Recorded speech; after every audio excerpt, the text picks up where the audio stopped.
All right. So the next topic of our program is going to be on project and proposal development and management. And the reason we wanted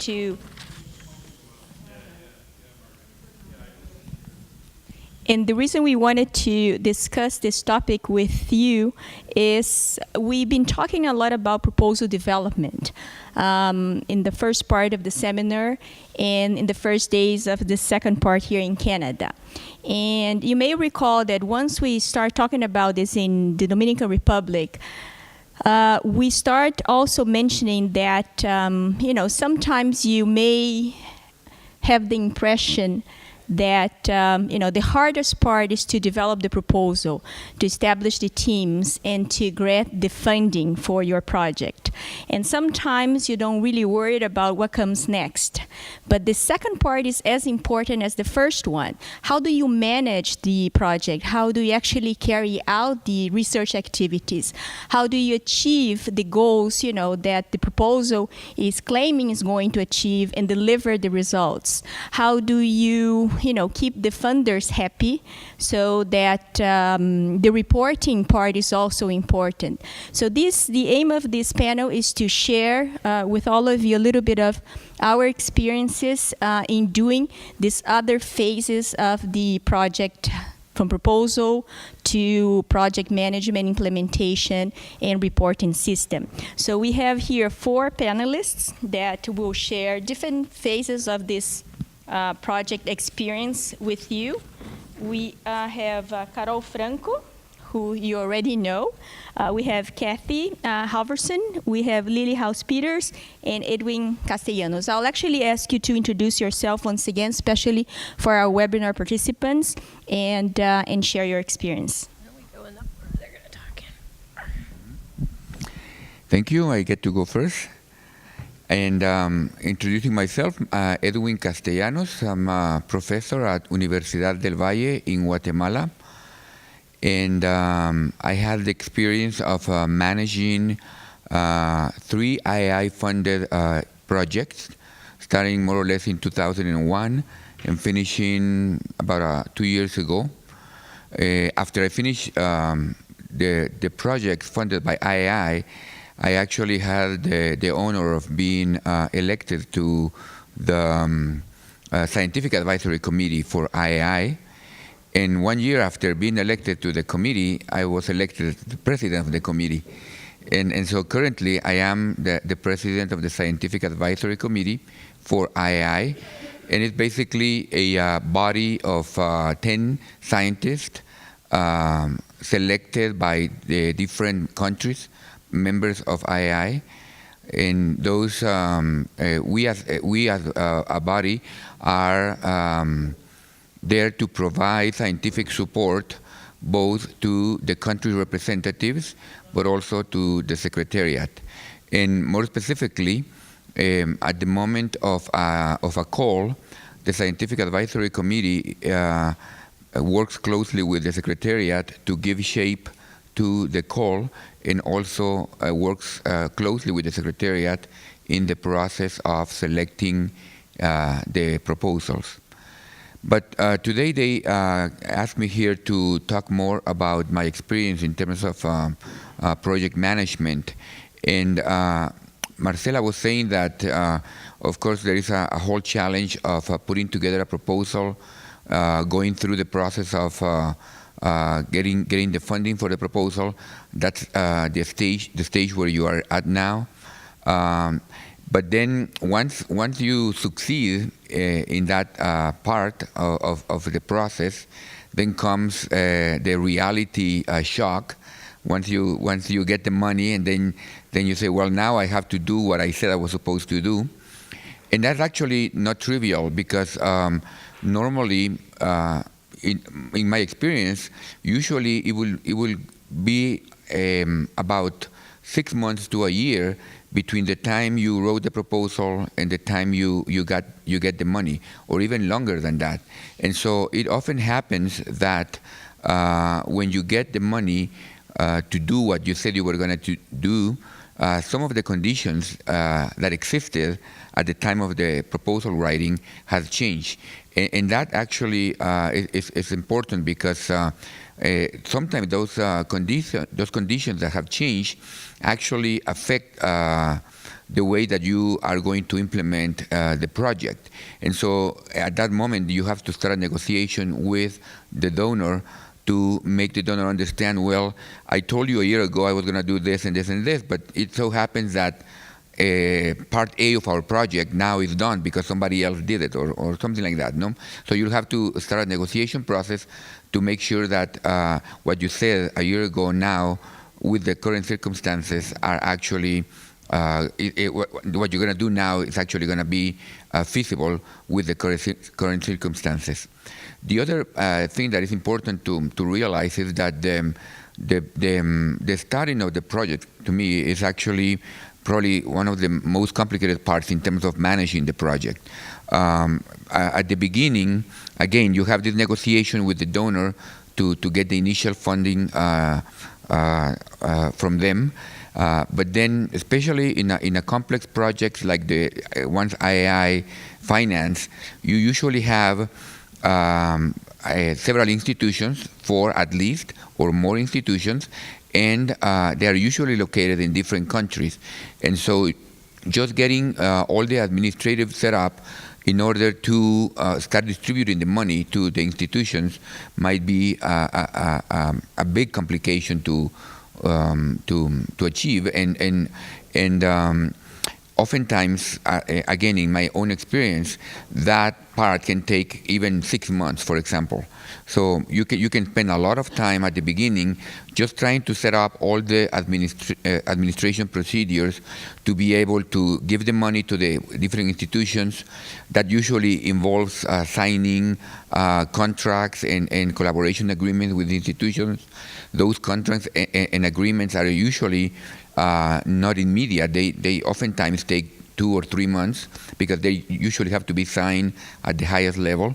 And so basically what I'm saying is that if you, for example, have a starting date of October of a given year, it is possible that your institution will get the money not the 1st of October. I've never seen that happening. You will probably get the money, if you're lucky, in November. And then once you get the money, you start doing all this process to distribute the money to the other people, institutions. So it might take 2 or 3 months before that. So it can happen that you have at least 3 or 4 months within the project already, and the clock is already ticking, the schedule is already advancing, but you don't have the resources to start. And so that creates some complicated situation that you have to deal with, because at the end, you have to report your results, and you cannot just say, well, I didn't do anything because I didn't get the money. That normally the funding agency is not going to be happy with that kind of report. So you have to to be creative there, to be able to start working even if the funding hasn't arrived yet. Luckily, some institutions, especially the large universities, have in place mechanisms to help you with this. No? And so in some universities, but not everywhere, they allow you to have a loan type thing, no, an advance. So if the university knows for sure that you're going to get the funding, but you are just stuck with some administrative procedures, the university might advance you the money, no, and say, okay, you can start spending money, and then when the money comes in, you pay me back. Some universities do that, and that is really helpful. So do inquire with your institution if there is such a procedure in place, because that's going to make it much easier to deal with the situation. Because the problem is that this cash flow situation is worse the first year, but then it happens again every single year. If you have a 5-year project, normally at the end of year 1, you have to turn in a relatively comprehensive report. And then normally the contract that you sign says that you won't get the money for year 2 until that report is approved. And if you are sending in a 100-page report, for example, and IAI then is managing 16 projects, so they get 16 reports, 100 pages each. The people at the secretariat are efficient, but they cannot approve those immediately. So normally, the approval of reports take, again, 1 month, 2 months, and then the disbursement of funding for year 2 and year 3 and year 4 therefore gets delayed. So managing the cash flow is always a complication, and it's something that you have to be prepared to deal with, for sure. And then together with that, I already mentioned the situation of producing the reports, no? Especially, again, with a project that involves several institutions distributed in different countries. Getting the reports together on time is always a difficult situation, no? Because you are supposed to meet a deadline to send a full report, but if one of the institutions, just one of them, gets delayed in sending you the report, then that's going to delay the whole process. No? So you have to really be on top of everybody, because you are really depending on each other to be able to keep on track in terms of the timing of the reports. And it also, in my experience, it also happens that again, we had 4 different countries, 5 different institutions. The capacities of the different teams are different. And so oftentimes, sometimes we will get some reports in English, some in Spanish. Sometimes, at first we said, okay, everybody's going to write in English. And then we saw that some teams were not really that strong in terms of English writing. And so when they sent in their reports in English, it was like, this is too difficult, because it's going to take more time for us to try to fix this English than to translate something in Spanish. So at some point, with some teams, we said, well, no, you write it in Spanish, and then we'll have to take the time to translate, because it's easier actually to translate than to try to understand what somebody who doesn't write well in English was trying to say. So those little things sound trivial, but at the moment of actually trying to meet deadlines, do make a big difference. And definitely the role of the team leader, the role of the PI, there is crucial. And I was in that role for the 3 projects, so it was something like 10 years. And every time one project finished, I said, no, I'm not going to do it again, because it was way too much work. But they convinced me to continue doing it. But it's definitely a lot of work. For me as a PI, especially when we were approaching deadlines for reports or for money distribution to institutions, it was easily that I would spend more time with administrative tasks than with actual scientific tasks, and that's a load on the PI that it's unavoidable, and oftentimes those tasks involve not only trying to put together a report, but even calling and Skyping and be on top of people, because usually with this kind of setup where you have researchers in different countries, of course, this project is only one of different things that people are doing. So you tell people, well, we have this deadline, please send us your report. But then you have to be calling and calling and calling to make sure that they meet the deadlines because, of course, everybody's busy with so many things. So in general, managing this type of projects is not easy. And the only other bad news here is that whether you have a project that has $2 million or whether you have a project that has $100,000, if you have 3 countries or 4 countries, the level of work is pretty much the same. No? So the amount of money oftentimes doesn't really determine the level of complication in terms of administration. And so if you have 3 or 4 countries involved and you have different researchers from different disciplines, you're going to have to do all of what I was describing, regardless of whether you have $100,000 or $2 million. And so that's something to consider because in your case, you are working with relatively small projects in terms of financing. And you will have to be prepared to put in the time and the effort to manage those projects. One very last comment in terms of money handling or money situations. Again, from my experience is that different countries and different institutions have completely different rules in terms of how to transfer money, how to move money around. And some countries actually have very strong restrictions in terms of sending in money to another country or receiving money from another country. And so those are things that become very important. They are non-trivial at all.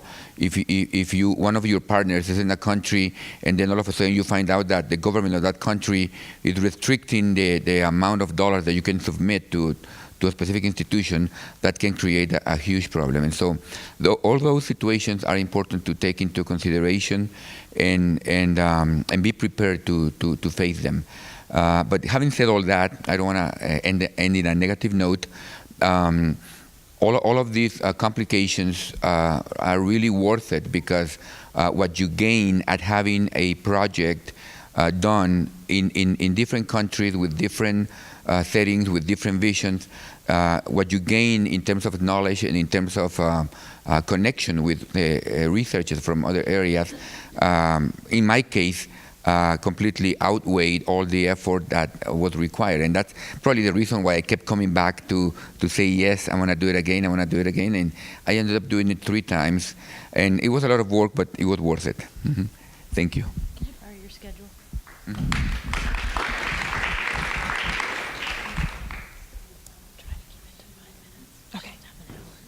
Okay. I'm going to also speak about project management, though I'll be a little shorter than Edwin. And I'm going to speak more from coming out of one of these PDS and acting as the PI for our project, the one that I did with Gabriella and 4 other colleagues. And from my experience, it was a little interesting. We had, over the course of the project year, which we kind of had an extension to about 2 years, almost everybody switched jobs. Some people switched countries, which are things that is likely to happen as early career scientists or early career government people. So there was a lot of flexibility that was needed in those kinds of things too.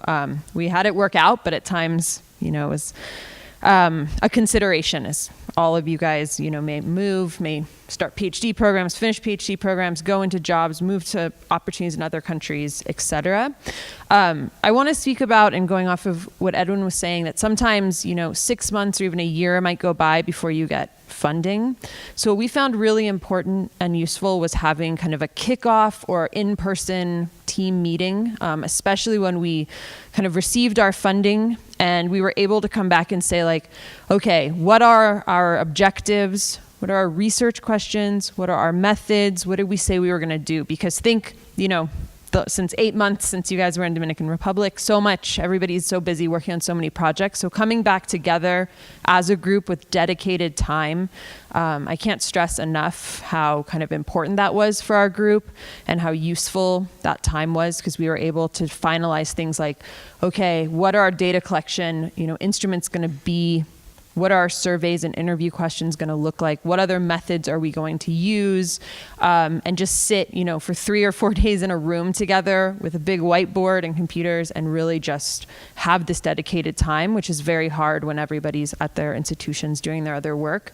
So we found that really useful, and we actually then met again once we had collected our data. So it was about a year later, and really just sat again and analyzed the data that we had. We'd all been kind of looking over it and having Skype meetings, but to just sit in a room, we kind of had a number of breakthroughs of like, oh my gosh, we didn't think about this, or, we had all our brains together. So we found those face-to-face meetings really, really helpful, about once a year.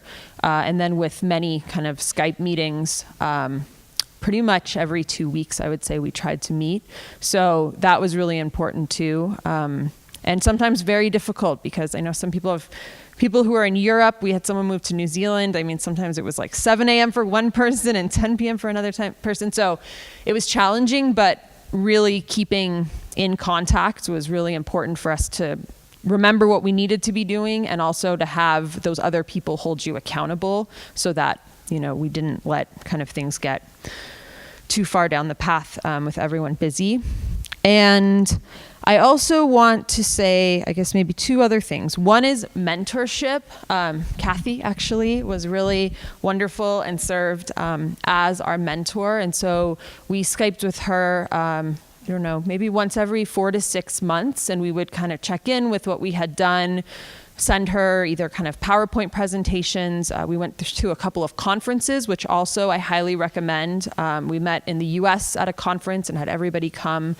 And that gave us a really good kind of deadline to produce something. And it also then gave us kind of an opportunity to speak to our mentor and say, does this look good? What do you recommend? Are we on a good path, et cetera? And so as all kind of early career scholars, we found kind of picking a mentor and utilizing that person's expertise to be really helpful to us. And the one other thing I want to say, especially teams that have maybe a member who's in the US or Canada especially, are issues around, Edwin spoke about money restrictions, but we ran into some issues with like IRB issues, so Institutional Review Board for Human Subjects Research, which is not something that exists in every country, but it does exist in institutions in the US and Canada.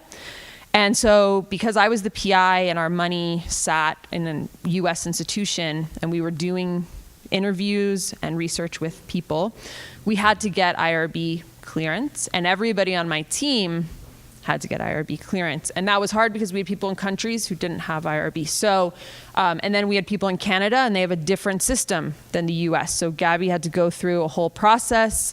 And we had somebody on our team who had always been a natural science agronomist, never gone through, thought about human subjects research. And so it was also a challenge for him to go through that process for the first time. So that actually delayed us some, because we didn't really realize how difficult that was going to be. I'd have a lot of meetings with our IRB board to discuss, well, in Uruguay, they don't really have this. And in Mexico, it's totally different. And in Canada, we have this issue. And so I would just say, if you have teams composed of people from different countries, to really think about some of those kinds of things, because they're not trivial when you want to start working and you realize you can't, that there's these barriers. So, all right.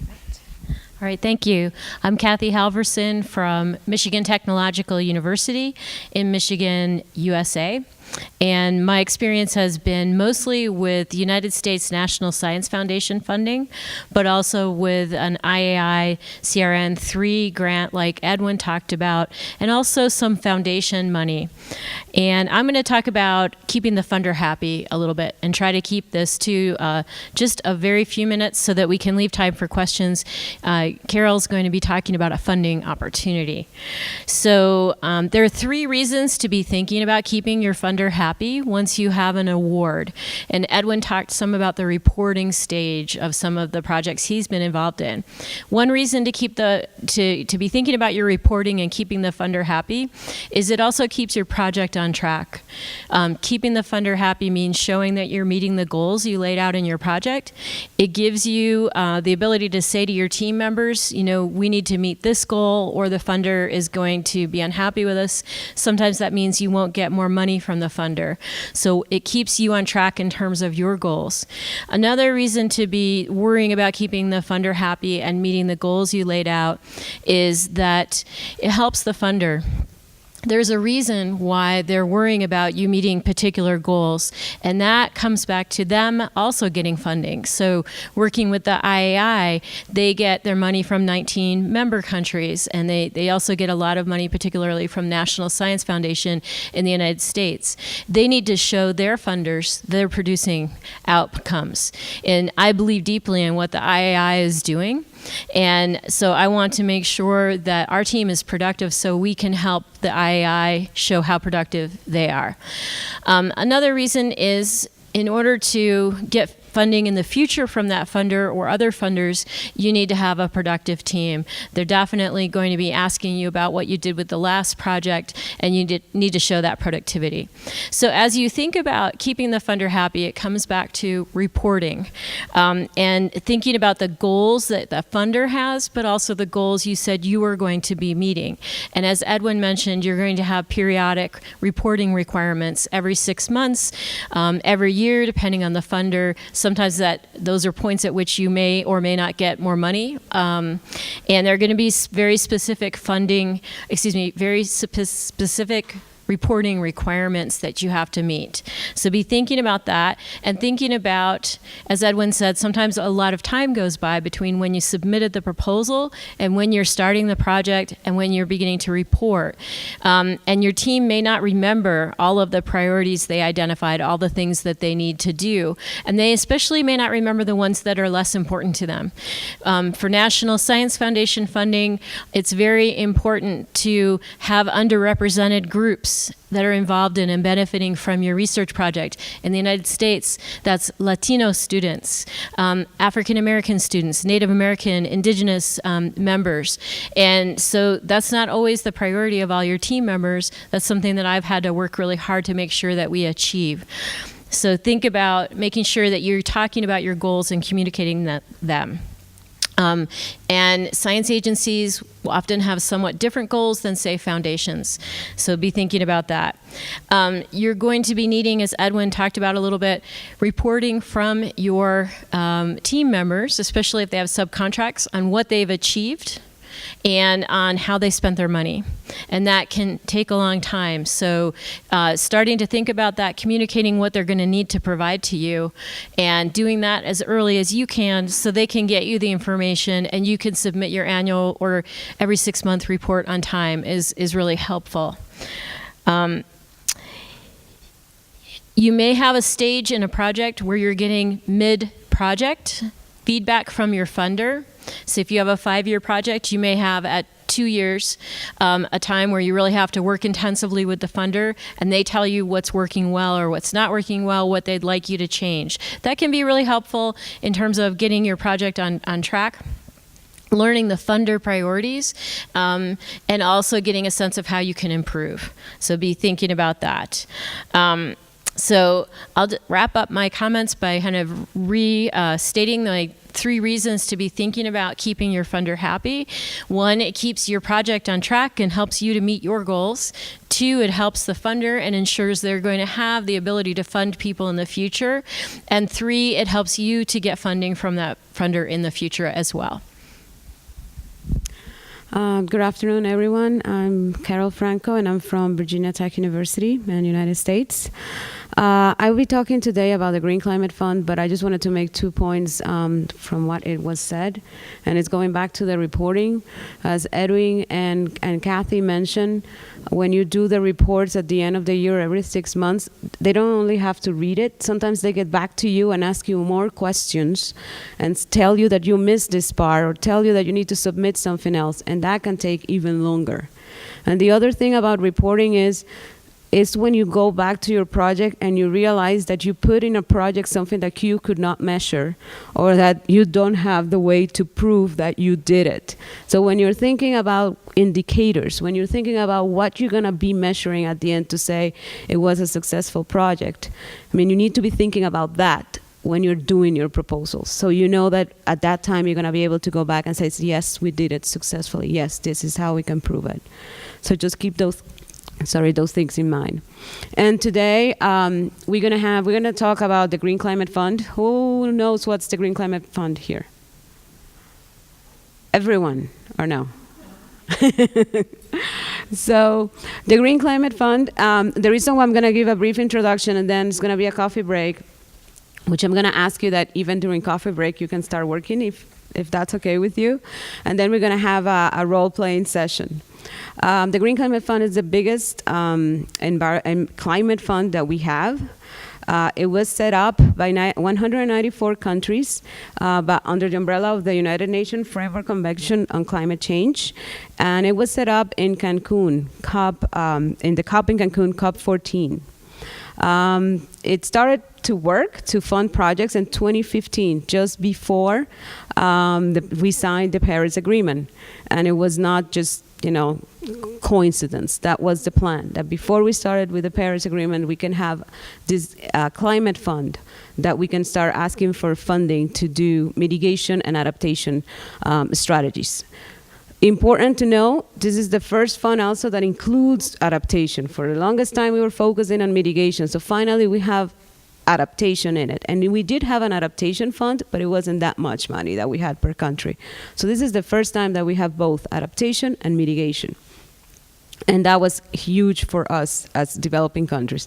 And the fund is for developing countries. So it's what your fund, the money that goes there comes from advanced economies, and it goes to help developing countries mitigate or adapt to climate change. What was the goal? Why is this so big? Well, we're talking about that the idea was to mobilize $100 billion by 2020, per year by 2020. So $100 billion per year by 2020. We're not there. We only have 10.3 billions right now, but we have something. And a lot of countries have pledged and made commitments. I believe the United States was able to put, I think it was $3 billion before the change in administration. So we were able to have some funding, and each country put funding. Mexico put money. So a lot, even not only advanced economies, also put money into the Green Climate Fund. So what is it that we're funding? So it's 50-50, right? Mitigation and 50% adaptation. And the adaptation part, has an extreme, or has a focus, an extra focus on small island development states because of their vulnerability, and least developed countries. So when we're working in adaptation and you are working from Dominican Republic, so we have a checkbox.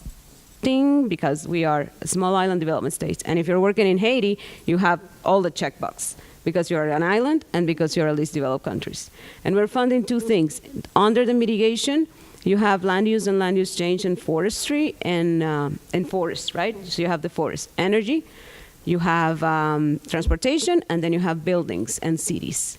And when you're talking about adaptation, you're talking about infrastructure. You're talking about food security, water and health, livelihoods of people and communities, and ecosystem services. So those are the different boxes that you can submit a project to.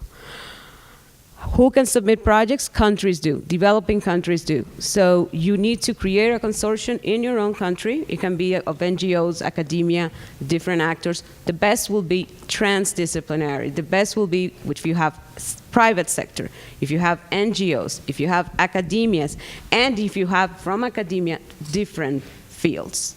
And that's really what they're looking for to make sure that happens.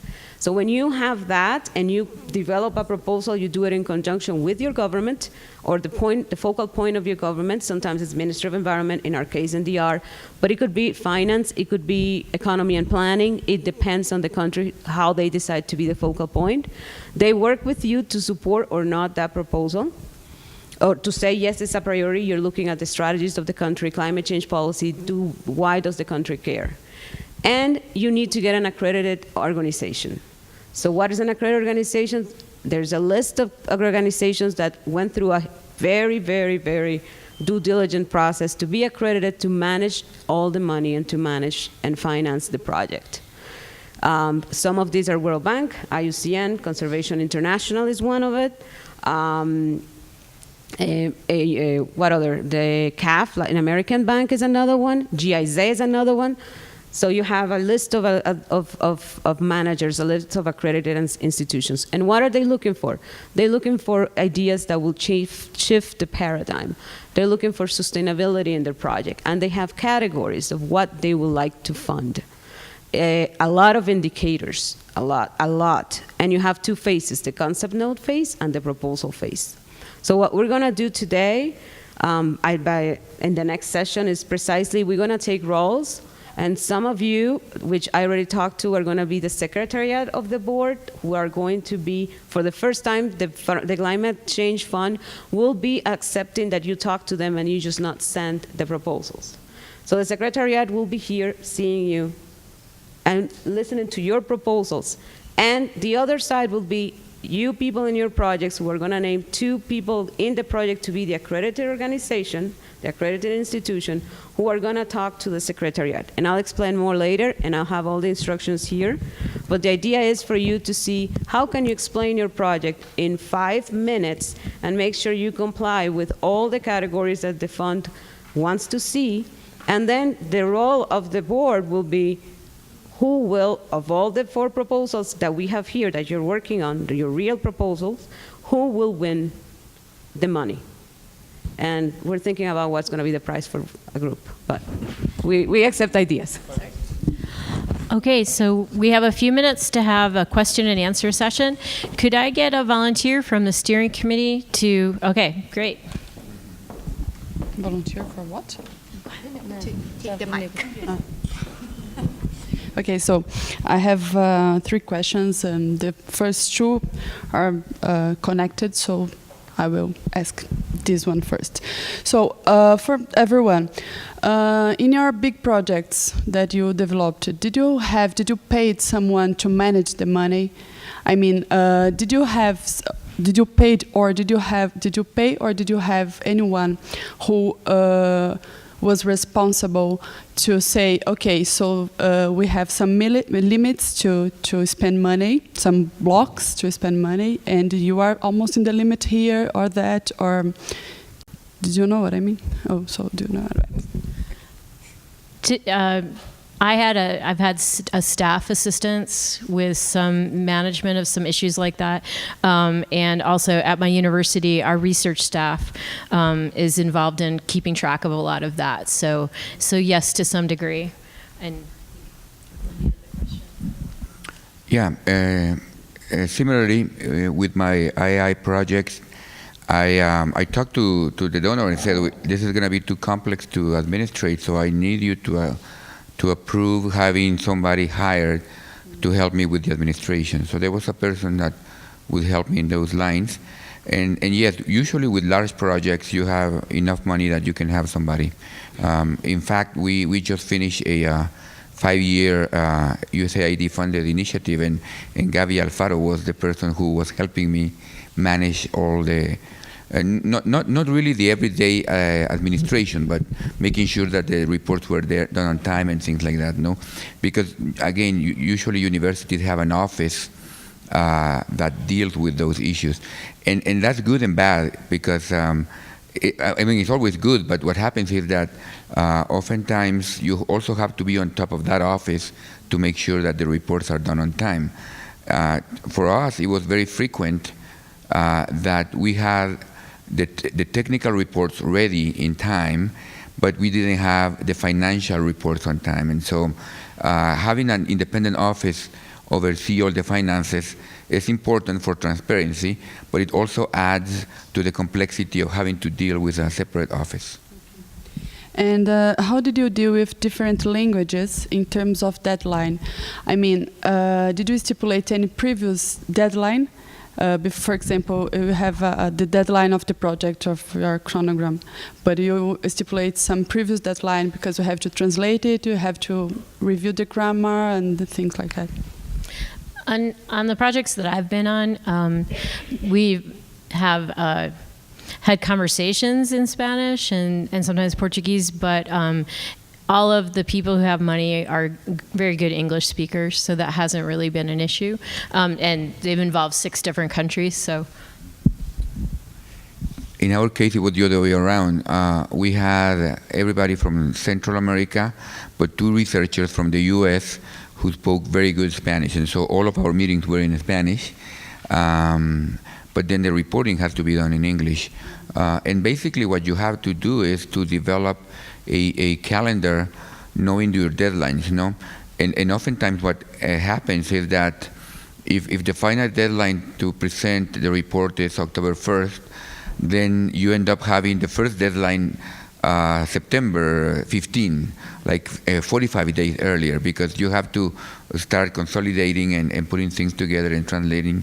And so it really moves ahead all the deadlines. And that also creates a problem sometimes because it happens to us frequently that we, for example, had an important activity in September that we needed to include, or we wanted to include in the report. But because we needed to start doing the report so early, oftentimes we had to write about an activity knowing that it was going to happen, but not really fully knowing what was going to happen during the activity. So it gets tricky to meet those deadlines for sure. Other questions? Just no? I think, yeah, we need to, so we don't have a lot of time. Regarding the last question, Edwin was talking about when we have deadlines, right? And when we have to give reports based on deadlines. But now most agencies or private sector or NGOs, they have changed. Now they don't give us deadlines, but they give us money based on results. So we have to give some products so we can have the money before. So that is changing. Maybe it's because this problem of the deadlines.